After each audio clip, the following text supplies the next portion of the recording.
Hello and welcome to today's video. So this time I'm joined by my friend Steve, the Outlaw Bookseller, as we go and visit a superb vintage SF book warehouse. So sit back, relax, and let's take it all in.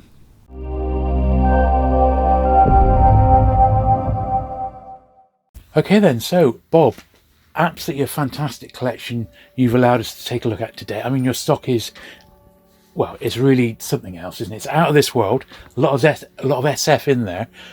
Bob, how did you first get into collecting and enjoying science fiction? Well, I suppose growing up, like we all did back in the day, we'd go and find our local second-hand bookshops, and for me that was the bookshops in Bournemouth, and especially one of the little bits on the side of Bournemouth called Boscombe, which had about 7 or 8 second-hand bookshops. So it was a case of getting on my push bike and when I was 13 and 14 and going and scouring the shops for anything weird and wonderful in terms of science fiction, and just bringing it home and enjoying it. Yeah, and it was always the science fiction mainly that I grew up you, having this love of space. I can remember in '69, I'm that old, being allowed to stay up and watch the moon landings, and in fact on my birthday after that was taken to London to see the astronauts when they visited the American embassy. Wow, so fantastic. I was always into space and science fiction. Brilliant. Well, I mean, you've let Steve and I have a look at your personal collection, which is outstanding, but just your stock, I mean, you're not a book dealer, that's not your job, is it? No, I just amassed bought a lot of doubles. Yeah, I just bought a lot, and whenever I got the opportunity, I'd just buy books, either to trade or to pass on, or just because I couldn't resist. No, fair enough. I mean, obsession. And it's not just science fiction. I mean, there's lots of pulps, there's magazines as well. You pointed out the Interzones here, which I've taken, so if anyone needs any back issues of Interzone, I've got a lot of they should get hold of you. Interzones. But just to be clear, you've not got a shop, you've not got a website just yet. No. This is very much a hobby, but viewers, potential customers, if they've spotted something in my videos or maybe in Steve's video, they can drop you an email. Yeah, they can just get in touch, and I'm very happy to talk to people, and they can make inquiries about things I might have. Very happy about that. Oh, brilliant. No, well, I did ask you before we came up, have you got a few bits that you'd like to share with the viewers? So you've brought a few bits up for us today, haven't you? Yeah, some bits and pieces, quite an eclectic mix. The first one is just, many people might think from the outside, a very random paperback. Yeah. But 10,000 Light Years from Home by James Tiptree, who of course was not James Tiptree, was Alice Sheldon, and kept her identity and her gender quite private from the publishing world. The interesting thing about this copy is that it has an inscription from her to Harry Harrison, who was one of her editors, and it actually says, "For Harry, best of friends, writers, and the first extraterrestrial who spoke to, yes, I." Now, if he spoke to her, he must have known her gender. Yeah. So a well-kept secret, but probably a secret that Harry was privy to, yes, and kept that. So that's quite an interesting, I like her work anyway, but an interesting, for me, association copy. Absolutely, yeah. One of my other favourites is Bob Shaw. Yeah. And I have a nice selection of Bob Shaw's work, but these are some very early fanzines that were produced by Walt Willis in Northern Ireland, many of which contain stories by Shaw. Wow. Which is the first one I picked 1950. up. Didn't have a Bob Shaw. There we are. There we are. Ghost Story by Bob in that issue. Wow. So he was very much involved in the sort of fan movement in Northern Ireland, sort of in the late 40s, early 50s. And very early British SF fanzines. Well, and very tough to find. I remember can imagine, Bob saying to me when I met him once that there were only probably 70 copies or so produced of these fanzines because the fan circle was so small in those days. Absolutely, yeah.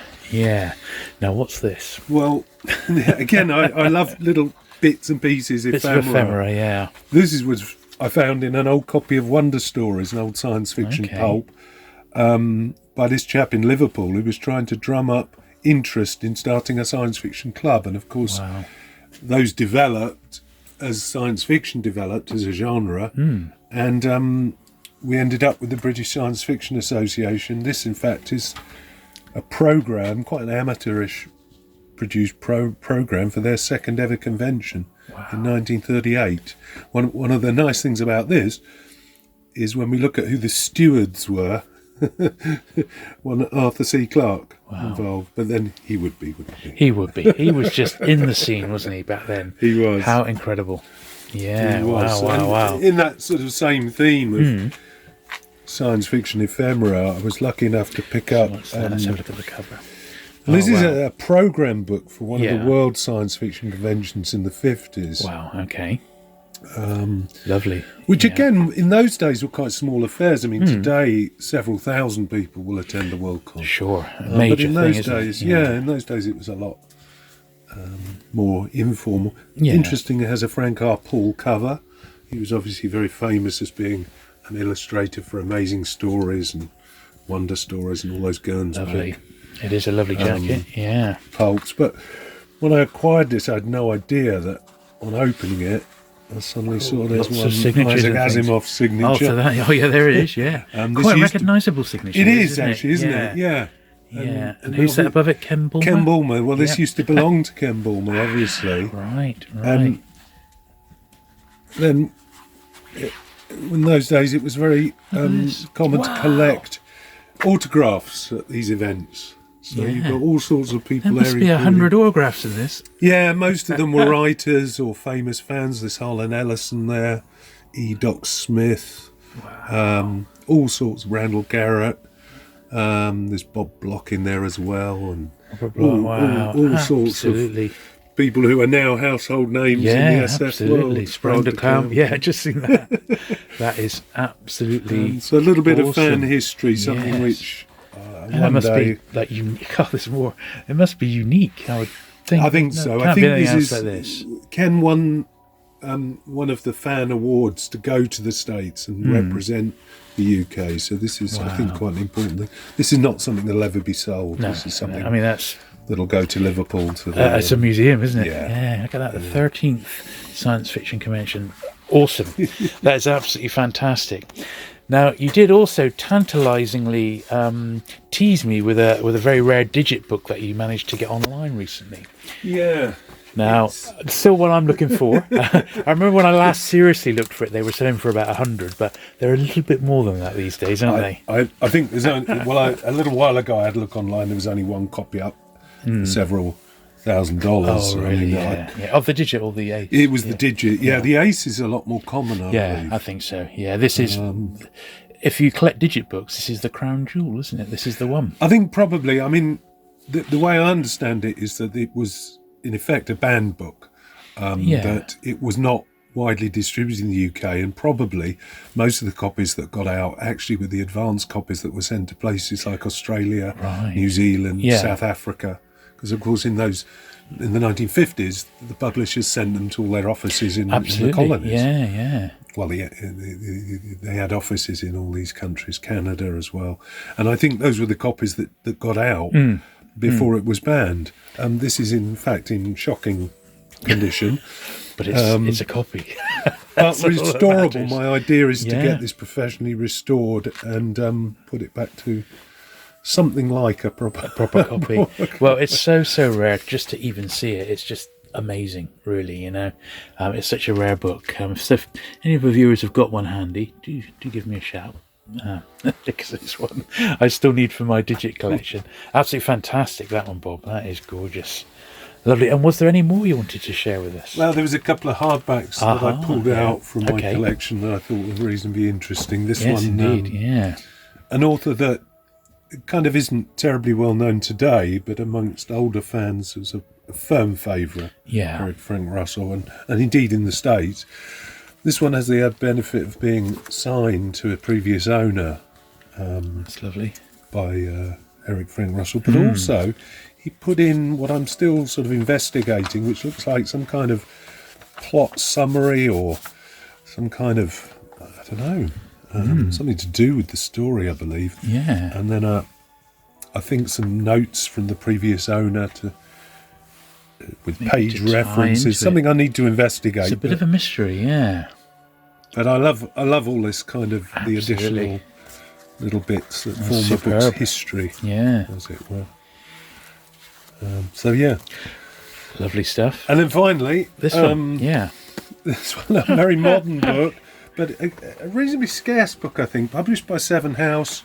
It's a movie tie-in for obviously the film Cat People with the Natasha Kinski on the cover. Yeah. Most of these would have ended up with libraries, and I've not seen another copy for a long, long while.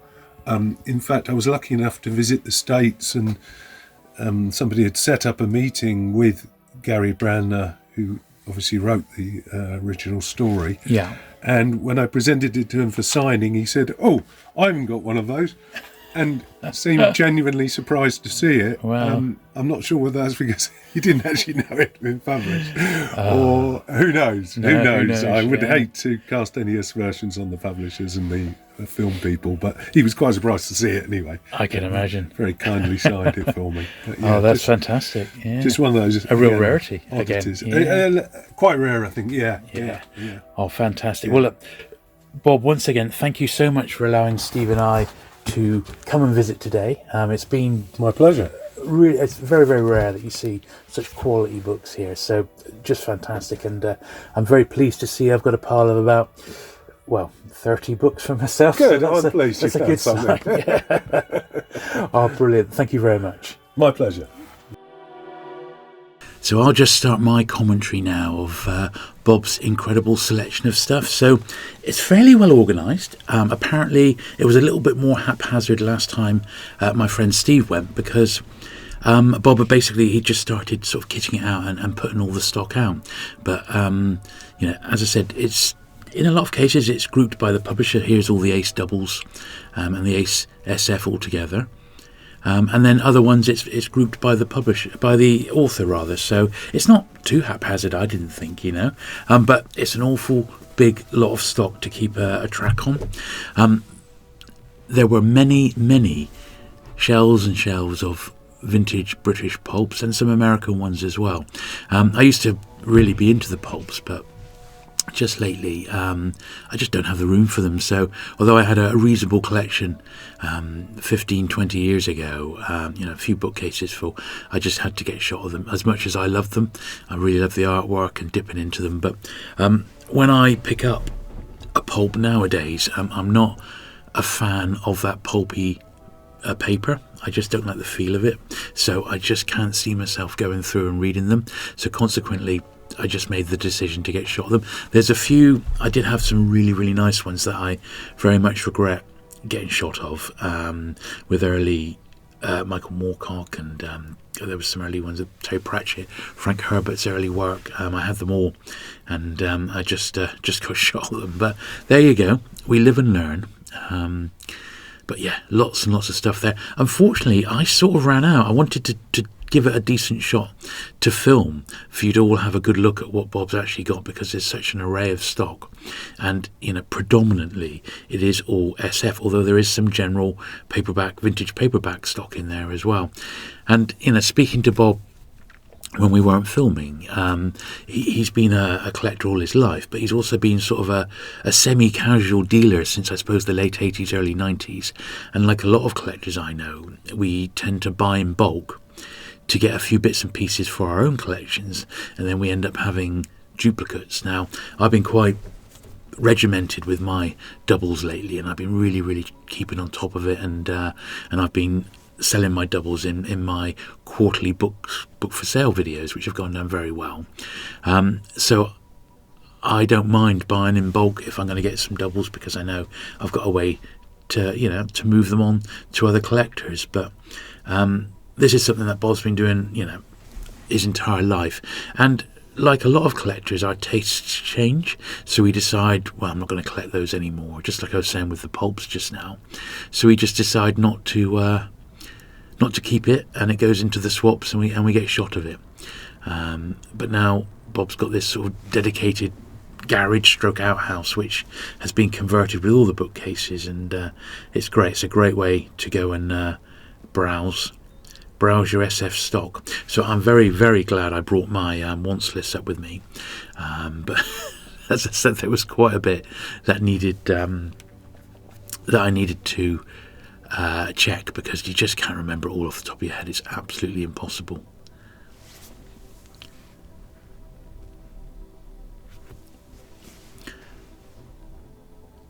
But if there is anything here that you think, oh, wow, he's got a copy of that, the best thing to do is just drop Bob an email and say, oh yeah, this was on my wants list, how much do you want for that? And I'm sure Bob will get back to you in good time.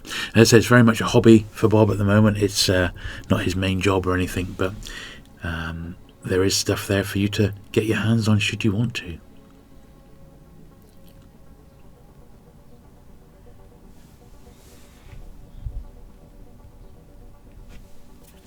And there is an awful lot there to behold.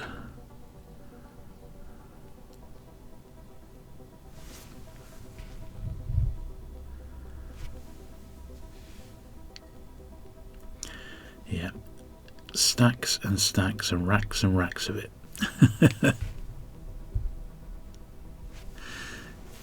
Lovely, lovely stuff.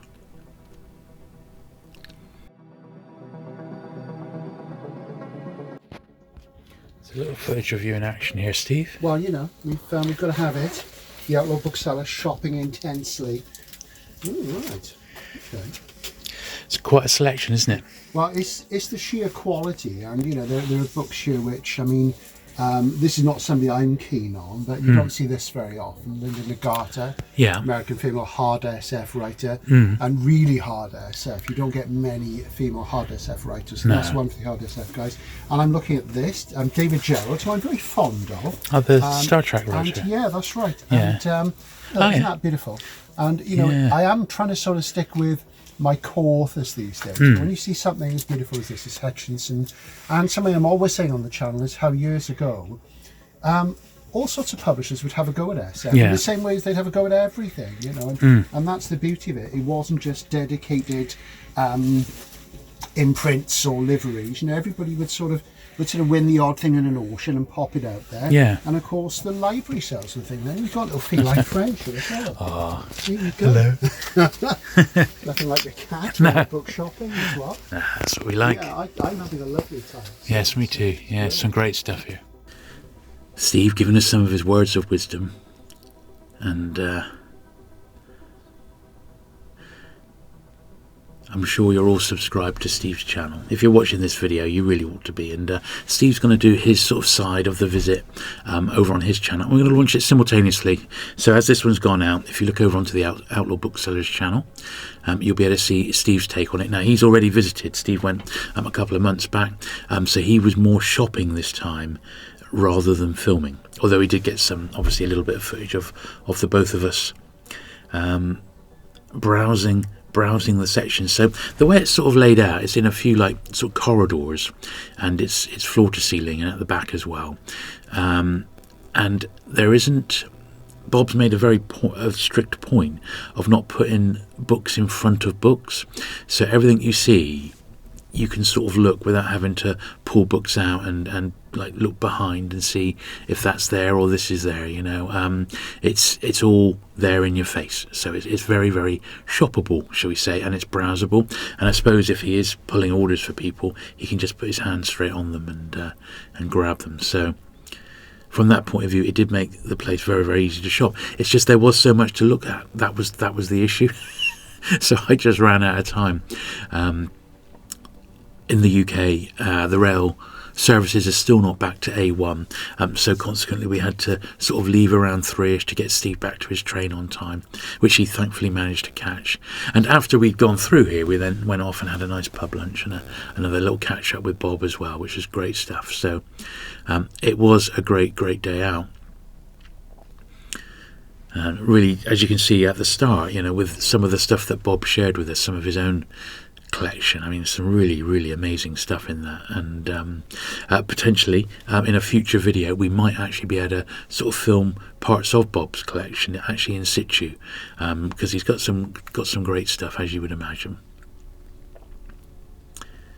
Now, there's an awful lot of SF hardbacks, and I do tend nowadays to steer clear of hardback fiction first, unless it's a particular author that I'm trying to pull sets together, and there are some, but I don't think there's really any in the science fiction genre that I'm really chasing, in all honesty, with the exception of John Wyndham in hardback. So I am trying to get those, but they are expensive, and they don't turn up very often, so you don't get them that frequently. But there's lots of stuff here, a couple of early ones there by Peter James. So many books I remember selling back in the 90s when I was a bookseller. And as I've been watching this video, I've seen other books that I actually fancied. That Vespers is nice, Edmund Ben, although once again I've drawn the line and just collect them in paperback, not hardback. But there was other books I'd seen. Memory Seed was one in paperback, which I remember reading, which I wouldn't mind getting back. That was quite a good read. You can see this is a lot of hardback fiction here, some great stuff, and as you can see, the condition is absolutely stunning. It's regardless of its age, it doesn't matter, it's just nice condition, and that is absolutely key. If you've got high grade stuff, you're never gonna be without it. Now these are amazing. Der Orchard Garden. My German's awful, but these are published in the 1920s. They're incredibly rare, absolutely incredibly rare, and Bob had a little selection there. Published just after the First World War, when anything went, really, and they're just unreal to even see them. So I didn't want to not at least film those. Now, one thing I didn't really focus on that much was Bob's massive selection of fanzines, genre magazines from right around the world. Lots and lots there for you to get stuck into. I know my friend Steve bought a couple of key issues of New Worlds magazine, which are very scarce, but there's loads there. There's the complete most of the Interzone magazine back issues. Bob's got access to pretty much most of them, I think, so just if you're missing any issues of Interzone, give Bob a shout. As I said, lots and lots of pulp titles and series and things like that, anthologies. I mean, there was anthologies, I didn't have a chance to check them against what I've actually got, because there was some great ones there that I really fancied. I remember when that one came out, Only Forward by Michael Marshall Smith, enjoying that one. American Pulps here. There's Morris's Paperback Pulps and Comics magazine, which I enjoyed and sold at the time. These are some American copies of Analog and Astounding. That's when it went a magazine format. So those have got the very first appearances of Frank Herbert's June, when it was serialised in 3 parts as June World, which is excellent. Now this is sort of non-SF related, just vintage paperbacks. And Bob mentioned about that he had, in the 80s, I believe, visited the publisher of Badger Books, and had cleared out basically bin bags worth of mint file Badger copies, and I picked up quite a selection of those, which we'll see at the end. I was also able to fill in quite a few blanks on my pans here. Yeah, I'm sure there was more that I could have picked up. I just need to go back again with an updated list, but there was some good stuff here. I was really pleased to get it. And here's some of those incredible Badgers in multiple copies, as you can see. So they come straight from the publisher, so these are really mint. So if you're into Badger books, and like me, I collect all the series, to be honest, because you just don't see them around anymore, then Bob has got a few that you might be interested in. I certainly must have picked up at least a dozen, but I need to go back with a more updated list again and have another careful look through.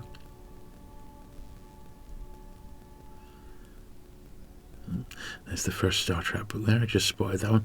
So even watching this now, I'm seeing stuff that I didn't see when I was there.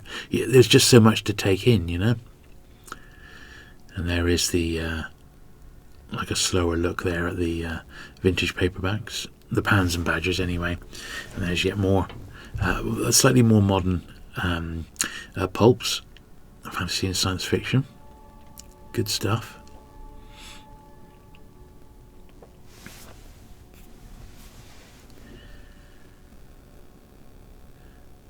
and Bob's pricing was extremely reasonable, so I think you'll be happy to, when he comes back with prices.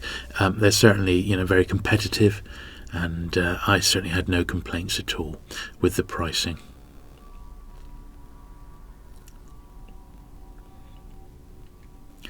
And Bob's done a very good job of filling every little nook and cranny with stock. Very, very similar to our friend Morris at All You Need Is Books. And there's Bob's stock of Interzone there, by all the different issues. If you do need any, just drop Bob a line. He might well have the ones that you want. Now, the sort of racking goes all the way upstairs. It's like a little second floor in effect, which is very, very handy. So you've got another layer of stock.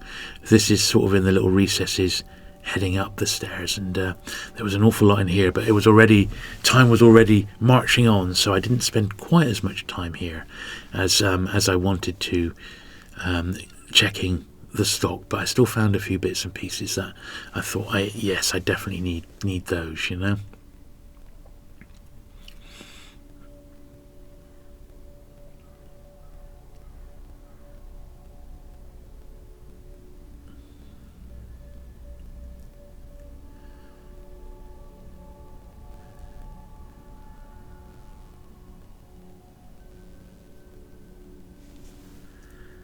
Some great stuff here, some nice anthologies as well.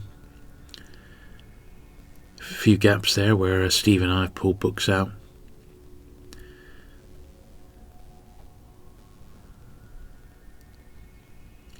Lots and lots of Philip K. Dick in paperback. I mean, fantastic, really.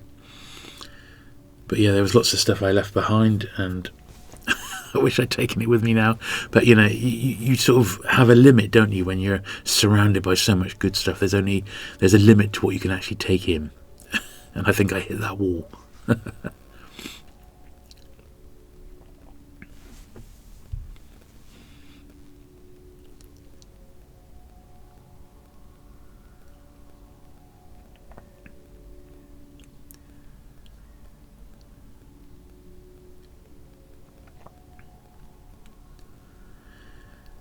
Yeah, lots of really good stuff, 80s, 90s and 2000s, stuff that's perhaps scarcer than you might think.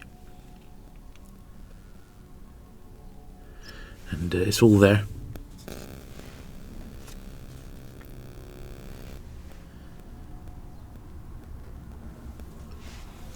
Great stuff.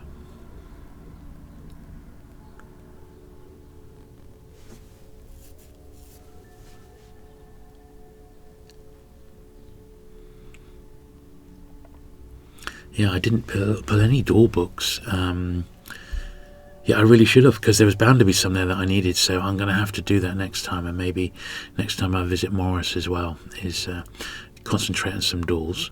So I pulled a little pile out there, as you can see, and then we're sort of working our way up the steps to the next floor above, where Bob has got lots of proofs and advanced copies.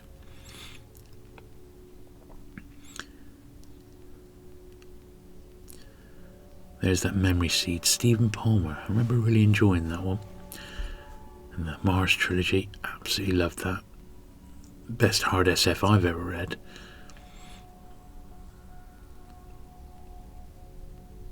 But yeah, proofs are a funny thing. I do sort of collect them for authors that I really like. And I've got all the normal books, so it's like the next level, isn't it, to go on and start doing proof copies. So I've got some in my collection. I used to have loads, but just thin them out over time. Here we are, more anthologies. It's just so much good stuff. US and UK publishers, it's not all British stuff.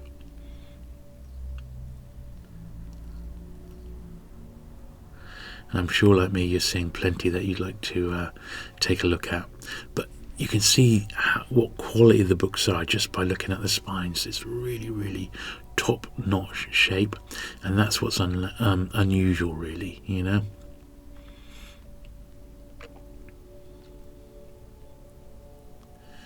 And in many cases, there are more than one copy of some of the books. You can, pick the best one.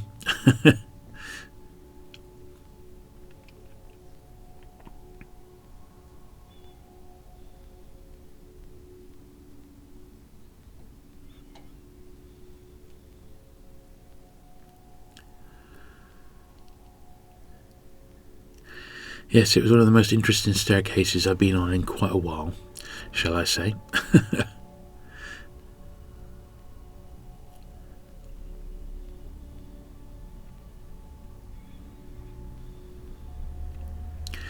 Now we're just at the top of the steps now, and he's got a nice run of Doc Savage, which I was not expecting.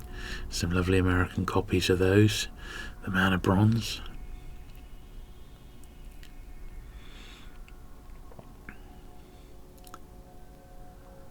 This is some Corgi SF with the distinctive green spines. Some lovely ones there. I said stuff from all publishers, really.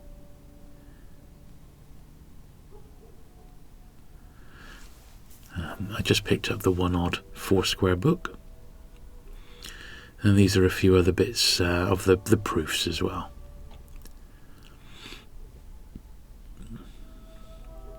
Of which, as I said, I didn't find anything out there, but I don't really collect the proofs, but it's nice to see so many. Fantastic stuff. So I think what we better do now that we've had a good look around, is I'll show you exactly what I picked up, my goodies from the visit. Okay, so here's a quick look at what I picked up when I visited Bob. I will do a proper sort of unboxing of this with my normal monthly unboxing and pickups video. But the first thing was this nice two-part pan fly here, dated January 1972. That was pretty cool. Always like bits of ephemera like that. It's a little bit past my period, but I don't mind, because these sorts of things are pretty hard to get a hold of these days.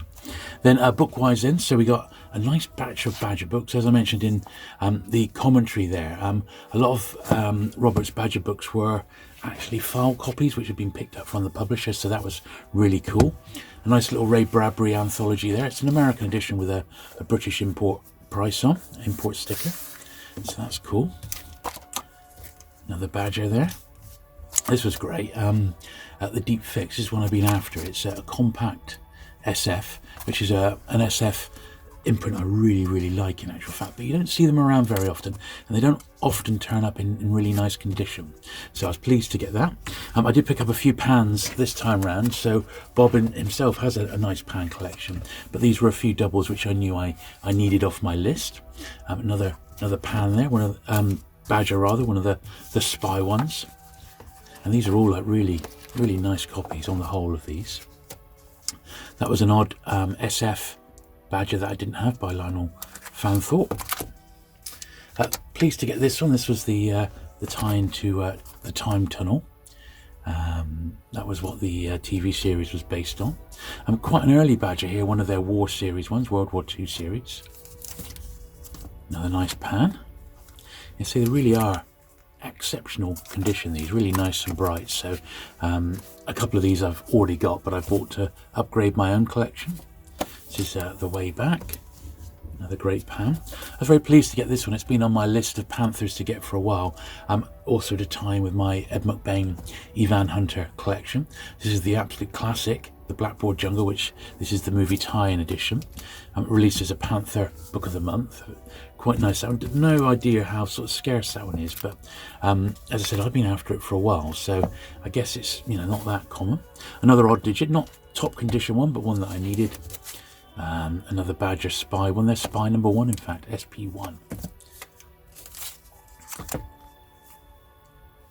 Pan one there, Juryman, and One Away. These are really nice condition.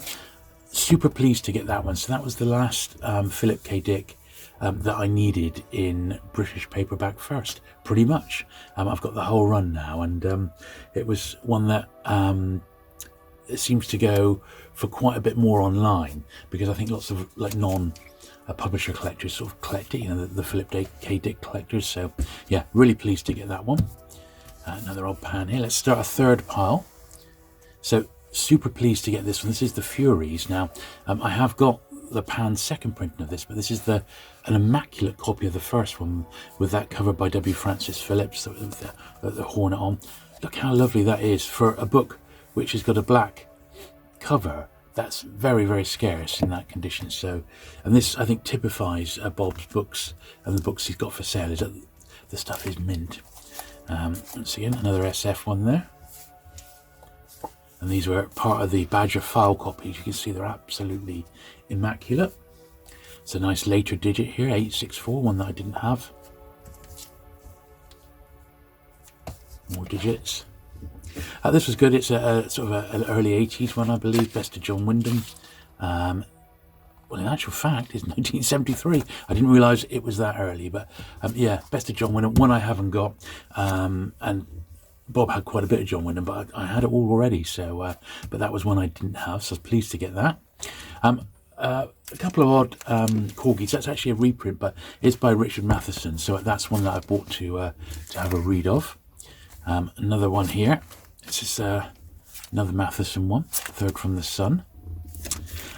This was an upgrade on my existing copy of Day of the Triffids. You see, it's got although the spine is toned, it's actually like a real nice unread copy. That was miles better than my own one, so that was a really, really great upgrade. Once again, very happy to have this compact one. It's Thomas M. Dish. Beautiful high-grade copy of that one, so very pleased with that. Another odd penguin, this one with an Alan Aldridge cover, which I was pleased to get. Theodore Sturgeon's The Joyous Invasion. Really, really pleased to get that. He's got that such a distinctive style, hasn't he, Alan Aldridge? Another great pan here. These are lovely to get. Badger. This was another Badger, which had been signed by Lionel Fanthorpe, so pleased to get that one. The raw pan. This one I've got NRM, but it was an upgrade to my existing copy, which is a bit ropey in actual fact, so pleased to get that. Another odd X series, a pan giant that I was missing. Not exactly setting the world on fire. Return to Jonah. Nice jacket on it, and just look at that lovely spine. It's great condition. Then the last book I got was this Four Square, which is a Dorothy Sayers. Very nice condition, once again, number 196. Been picking up quite a bit of Four Square recently, and I really like the publisher. So I would say that was an absolutely fantastic haul, and by far I could have easily picked up that much again because well, I just ran out of time to check. But fantastic stuff. So once again, thank you very much, Bob, for allowing Steve and I to visit you on a Monday morning. It was fantastic. We really enjoyed ourselves, and I look forward to coming back again very soon. So there you go. Hope you've enjoyed this little look and tour of Bob's book warehouse. Now, as I said in the commentary, if you do fancy any of these books, just drop Bob an email with your wants list, and he'll check out what he's got spare, and he'll get back to you that way. You can't, alas, go and visit ad hoc. It's just not that sort of setup. This is very much a sideline for Bob, but as you can see, he's got some fantastic stuff here for sale, so you may well be able to fill a few holes in your wants list. Thank you very much for watching today. If you've enjoyed the video, do please give it the thumbs up. Do please hit the subscribe button if you've not already for regular vintage paperback content, and I'll look forward to seeing you again very soon. Bye.